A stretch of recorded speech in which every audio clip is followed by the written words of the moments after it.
नमस्कार, India voice देख रहे हैं आप और मैं हूं आपके साथ तुषार कुमार। तो वक्त हो चला है रिपोर्टर्स लाइव का, जहां हम बात करेंगे सीएम सोरेन पर गिरे ईडी की गरज की, लालू के बाद तेजस्वी की पेशी की, उत्तराखंड के लोकप्रिय नेता की और भी बहुत सी खास खबरें। तो चलिए शुरुआत करते हैं रिपोर्टर्स लाइव की, जहां दिन भर की तमाम बड़ी खबरों की जानकारी जो है वो हमारे संवाददाता ग्राउंड जीरो से आप लोगों तक पहुंचाते हैं। लेकिन सबसे पहले हम बात करेंगे कि सीएम हेमंत सोरेन की मुश्किलें कम होने का नाम नहीं ले रही हैं। खबर पर ज्यादा जानकारी दे रहे हैं हमारे संवाददाता आदित्य सिंह।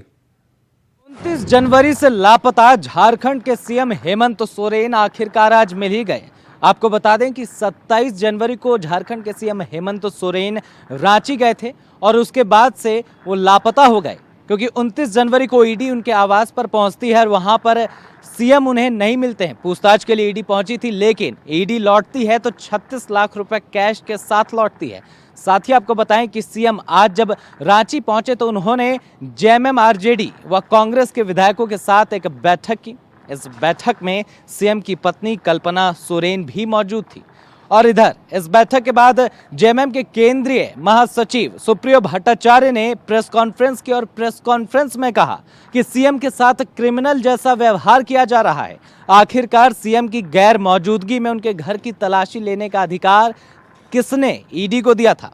हालांकि तमाम इस खेल के बीच आपको बताएं कि भाजपा ने सीएम हेमंत सोरेन के लापता के पोस्टर भी चस्पा दिए थे, जिसमें सीएम का पता बताने वाले को 11,000 रुपए का इनाम भी घोषित किया गया था। आखिरकार आज सीएम वापस अपने आवास पर पहुंच ही गए और अब ईडी इस मामले में आगे क्या कार्रवाई करती है, ये देखने वाली बात होगी। तमाम अपडेट्स के लिए देखते रहें इंडिया वॉइस। मैं आदित्य सिंह, कैमरा पर्सन सुशील बहल के साथ। बिहार में लालू के बाद तेजस्वी पर गिरी ईडी की गाज। खबर पर ज्यादा जानकारी दे रही है हमारी संवाददाता ज्योति निषाद। लैंड फॉर जॉब यानी कि जमीन के बदले नौकरी मामले में आज तेजस्वी यादव ईडी के समक्ष पेश हुए हैं। बता दें कि कल उनके पिता लालू यादव भी ईडी के समक्ष इसी मामले में पेश हुए थे।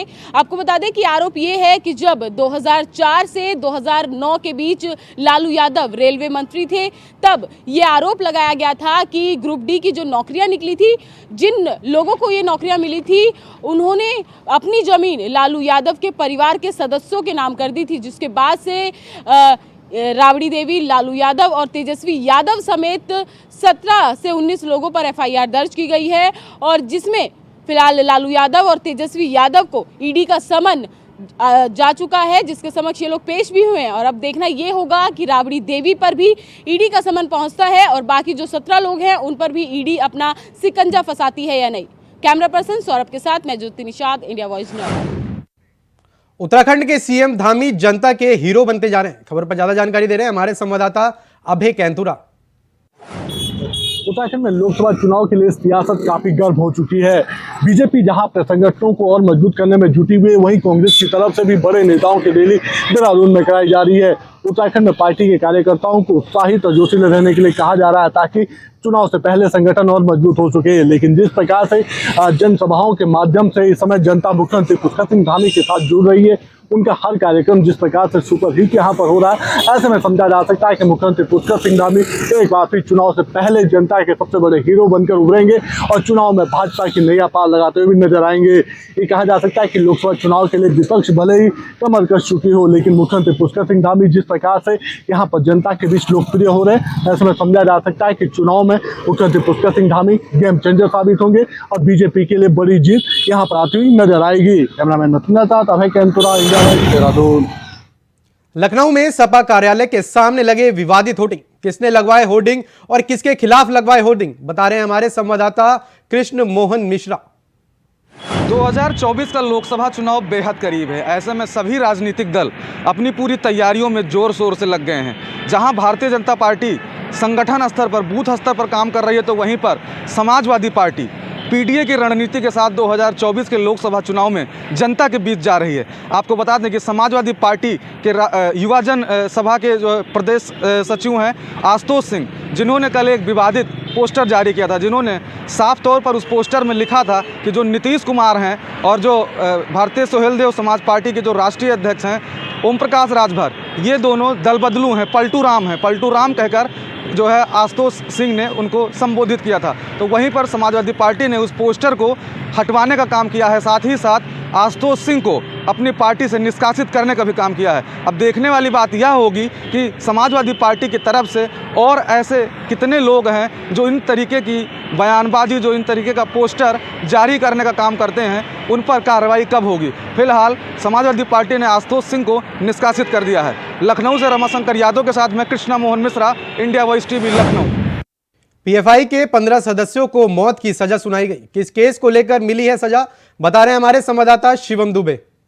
केरल में भारतीय जनता पार्टी के ओबीसी मोर्चा के सचिव रंजीत श्रीनिवासन हत्याकांड के मामले में केरल की अदालत ने आज 15 लोगों को मौत की सजा सुनाई है और ये 15 लोग पीएफआई और एसडीपीआई से जुड़े हुए बताए जा रहे हैं। आपको बता दें कि लगातार 4 साल की सुनवाई के बाद केरल की कोर्ट ने इन 15 दोषियों को मौत की सजा सुनाई है।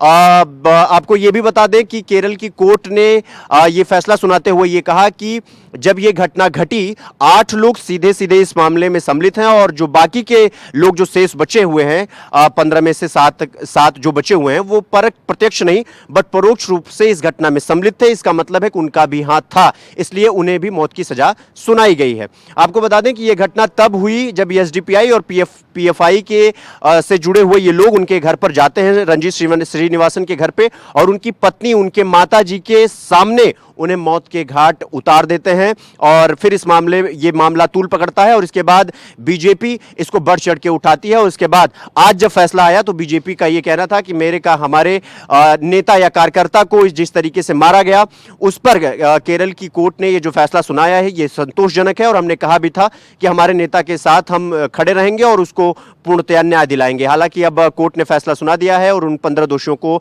मौत की सजा केरल की कोर्ट ने सुना दिया है। कैमरामैन सौरभ के साथ मैं शिवम दुबे, इंडिया वॉइस, नोएडा। उत्तराखंड में मौसम विभाग ने अलर्ट जारी कर दिया। खबर पर ज्यादा जानकारी दे रहे हैं हमारे संवाददाता तुषार गुप्ता।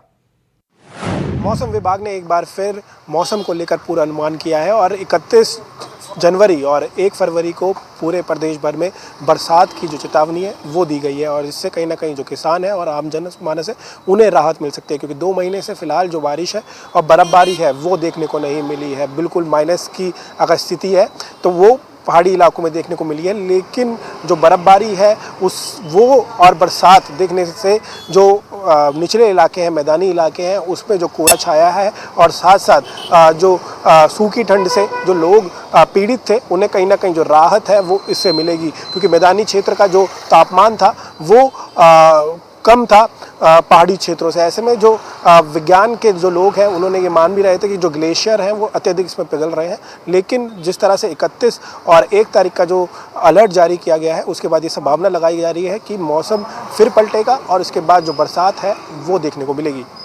कैमरा जर्नलिस्ट निशांत चौहान के साथ मैं तुषार गुप्ता। प्रयागराज में इलाहाबाद विश्वविद्यालय के छात्र विरोध प्रदर्शन कर रहे हैं। खबर पर ज्यादा जानकारी दे रहे हैं हमारे संवाददाता शोएब रिजवी।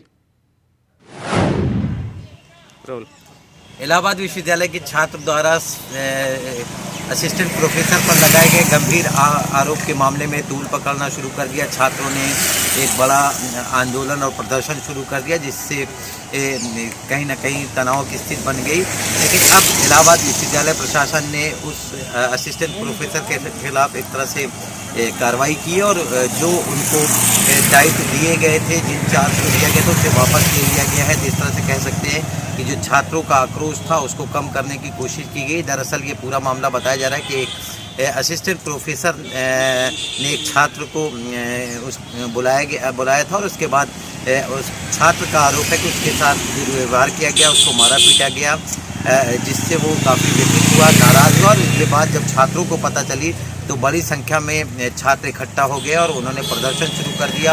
उस असिस्टेंट प्रोफेसर के खिलाफ कार्रवाई की मांग शुरू कर दी। काफ़ी देर तक पुलिस की टीम और तमाम विश्वविद्यालय प्रशासन के अधिकारी छात्रों को समझाते रहे। छात्र कहीं ना कहीं कार्रवाई की मांग कर रहे थे, लेकिन अब विश्वविद्यालय प्रशासन ने एक तरह से कह सकते हैं कि उस असिस्टेंट प्रोफेसर को जो हॉस्टल का चार्ज और जो उसको और जिम्मेदारियां दी गई थी उसको वापस ले लिया है। तो कह सकते हैं कि एक तरह से छात्रों को कहीं ना कहीं समझाने के लिए, छात्रों का आक्रोश करने के लिए कार्रवाई की गई है।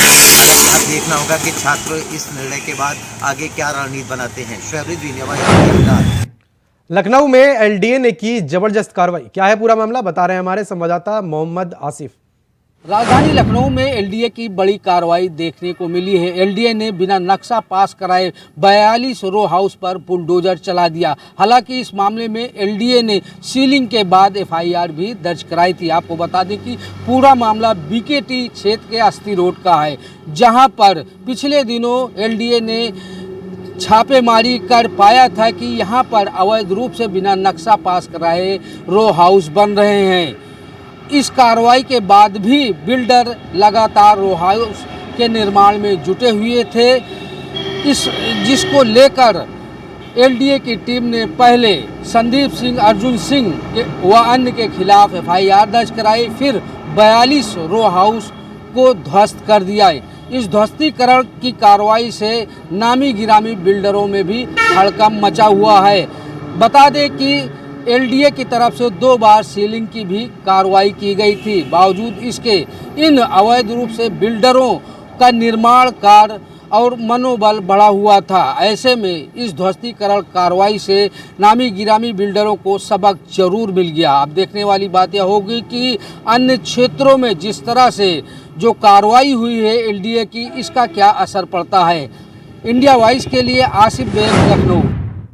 चंडीगढ़ में मेयर चुनाव के नतीजे आ चुके हैं। कौन बना है चंडीगढ़ का मेयर बता रहे हैं हमारे संवाददाता राकेश छाबड़ा।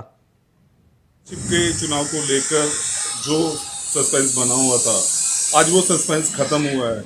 करीब सुबह 10:30-11 बजे जो इलेक्शन शुरू हुए थे उसमें 36 जो वोटें डलनी थी, जिसमें आपको बता दें कि 19 जो वोटें थी अलायंस आम आदमी पार्टी और कांग्रेस की थी, और उसमें एक अकाली दल की थी, और बाकी जो 15 थी वो थी भारतीय जनता पार्टी की। और आपको बता दें कि वैसे तो जो हाई कोर्ट ने ऑर्डर दिया था वो 10 बजे का समय दिया गया था, लेकिन कुछ काउंसलर लेट आए थे, और आपको बता दें कि प्रोसीडिंग ऑफिसर भी कुछ लेट आए, तो उसकी वजह से जो सस्पेंस बना हुआ था उसके बाद काफ़ी वहाँ पे हंगामा भी हुआ।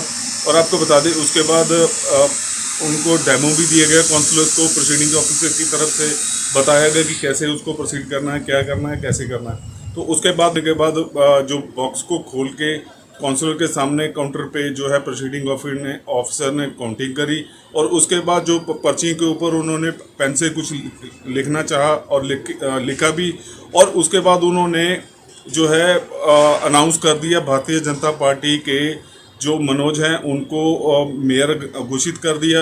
उसके बाद डिप्टी मेयर वो भी भारतीय जनता पार्टी के हैं, उनको भी घोषित कर दिया। छत्तीसगढ़ हाईकोर्ट ने पूर्व मुख्यमंत्री भूपेश बघेल को नोटिस जारी किया। क्यों दिया गया नोटिस बता रही है हमारी संवाददाता संध्या। हाल ही में संपन्न हुए विधानसभा चुनाव में जिसमें भाजपा ने कांग्रेस को जोरदार पटखनी दी है, उसी चुनाव को लेकर के जहां से पाटन जो कि छत्तीसगढ़ की सबसे हाई प्रोफाइल सीट थी, जहां से पूर्व मुख्यमंत्री भूपेश बघेल चुनाव लड़ रहे थे, और उनके विरुद्ध जो चुनाव लड़ रहे थे भाजपा से वो दुर्ग लोकसभा सांसद विजय बघेल थे। और इन्हीं चुनावों को लेकर के दुर्ग चुनाव में हुई विजय बघेल जो कि हार गए थे, और बहुत ही कम अंतरों से उनकी हार हुई थी। उन्होंने एक हाईकोर्ट में याचिका दायर की थी बिलासपुर हाईकोर्ट में, जहां उन्होंने भूपेश बघेल की जो विधायकी है उसको समाप्त करने की मांग की है। और उसके लिए उन्होंने कहा है कि चुनाव आचार संहिता के दौरान भूपेश बघेल के द्वारा आचार संहिता को उल्लंघन करते हुए प्रचार प्रसार किया गया है, जो कि काफ़ी एक निंदनीय कार्य माना जाता है आचार संहिता के दौरान। उसको लेकर के उन्होंने याचिका दायर की थी, और जिसको बिलासपुर हाईकोर्ट ने सुनवाई करते हुए भूपेश बघेल के खिलाफ एक नोटिस जारी किया है, और उनको जवाब तलब भी किया गया है। वहीं इलेक्शन कमीशन ऑफ छत्तीसगढ़ को भी इस मामले में जवाब तलब किया गया है। आने वाले दिनों में यह देखना होगा कि जिस तरीके से विजय बघेल के द्वारा यह कार्रवाई की गई है, और इसमें कार्रवाई शुरू हो चुकी है, आने वाले दिन उसके क्या नतीजे होंगे। फिलहाल तो नोटिस जारी हो चुकी है, जिससे छत्तीसगढ़ की राजनीति में एक बार फिर भूचाल आने की उम्मीद की जा जा रही है। वहीं इस मामले में विजय बघेल जो कि दुर्ग लोकसभा से क्षेत्र से सांसद भी हैं, उनका कहना है कि जो गलत है वो गलत है और इसका आने वाले दिनों में परिणाम जरूर देखने को मिलेगा और ये कहीं ना कहीं ये सब मामले जो है लोकसभा चुनाव में भी असर डाल सकते हैं और आने वाले दिनों में देखना होगा इसका क्या असर होगा। इंडिया वॉइस के लिए दुर्ग से मैं संध्या। बदायूं में एक बड़ा हादसा हो गया। खबर पर ज्यादा जानकारी दे रहे हैं हमारे संवाददाता विजय कुमार। जनपद के उझानी थाना क्षेत्र के बरेली मथुरा हाईवे पर आज सुबह तेज कोहरे के चलते एक बड़ा हादसा हो गया, जिसमें एक वैन डीसीएम से टकरा गई। वहीं स्कूली वैन में 7 बच्चे सवार थे। ड्राइवर सहित 2 बच्चों की मौके पर ही मौत हो गई है, 5 बच्चे घायल हैं। बताया जाता है कि डीसीएम जब स्कूली बच्चों से भरी वैन से टकराई, पीछे से आ रही रोडवेज भी वैन में जा घुसी, जिसको लेकर के बड़ा हादसा हो गया। वहीं घायल 5 बच्चों को मेडिकल कॉलेज बदायूं भर्ती कराया गया है। ये जनपद का दूसरा बड़ा हादसा है। इससे पहले 2 माह पूर्व उसावा थाना क्षेत्र के सेहा नबीगंज पर भी हादसा हुआ था, जिसमें ड्राइवर और उसके बच्चे की मौत के साथ साथ 5 बच्चों की भी मौत हुई थी। वहीं घायल बच्चों को देखने एसएसपी और बदायूं जिला अधिकारी मनोज कुमार सिंह मौके पर पहुंचे हैं और उन्होंने बच्चों को हर इलाज के लिए हर संभव मदद का आश्वासन भी दिया है। इंडिया वॉइस के लिए बदायूं से विजय राठौर। मैनपुरी में शराब नष्ट का अभियान चलाया गया। खबर पर ज्यादा जानकारी दे रहे हैं हमारे संवाददाता मुकेश कुमार।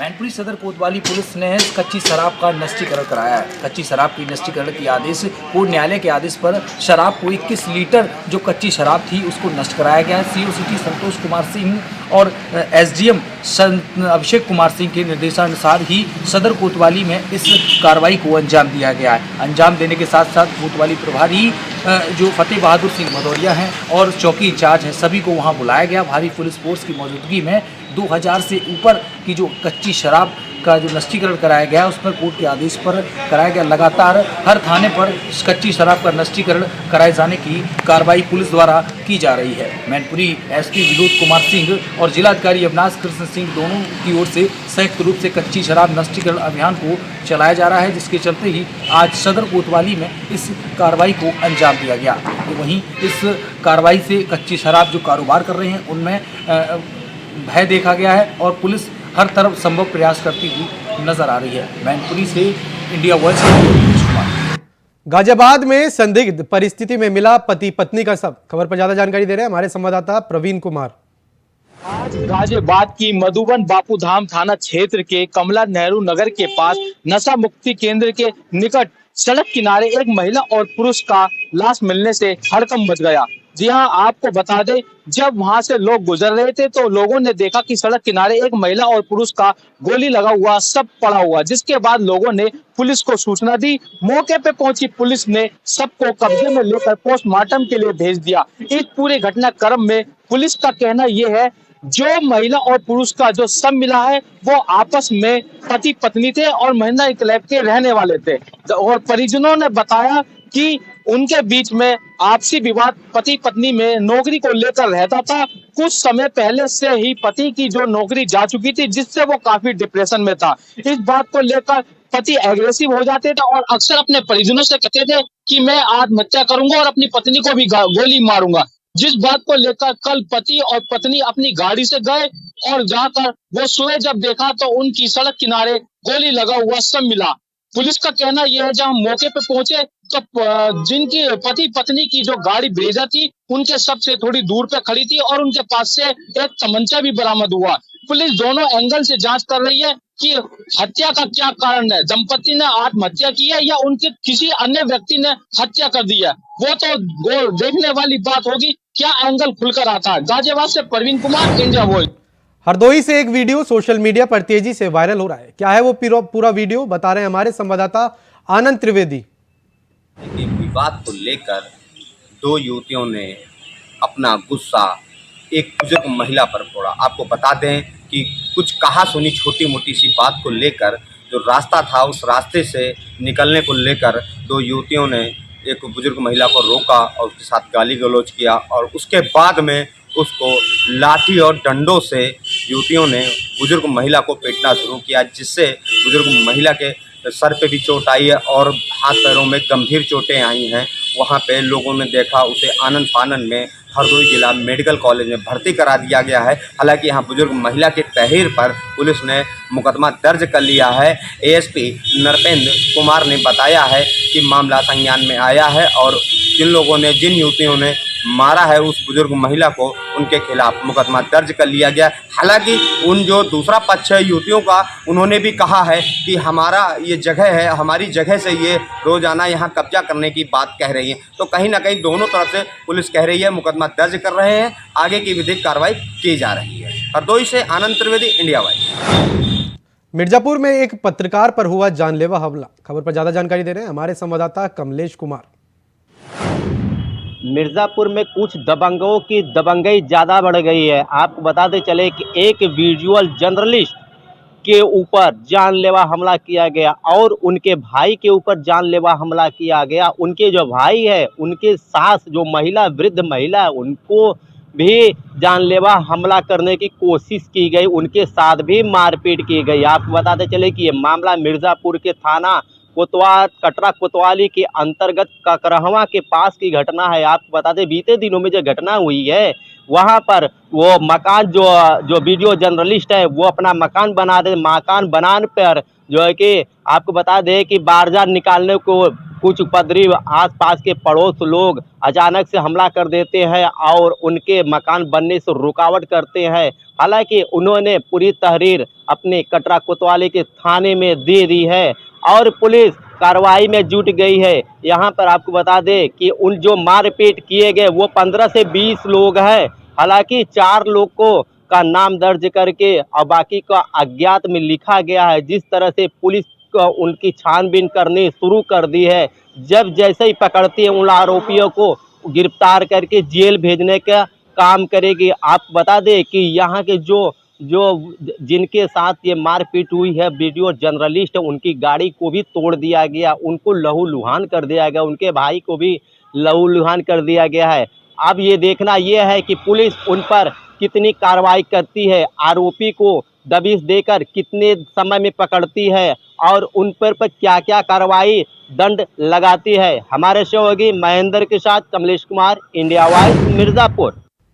रिपोर्टर्स लाइव में फिलहाल के लिए इतना ही। देश और दुनिया की तमाम बड़ी खबरों को जानने के लिए बने रहें इंडिया वॉइस के साथ। नमस्कार।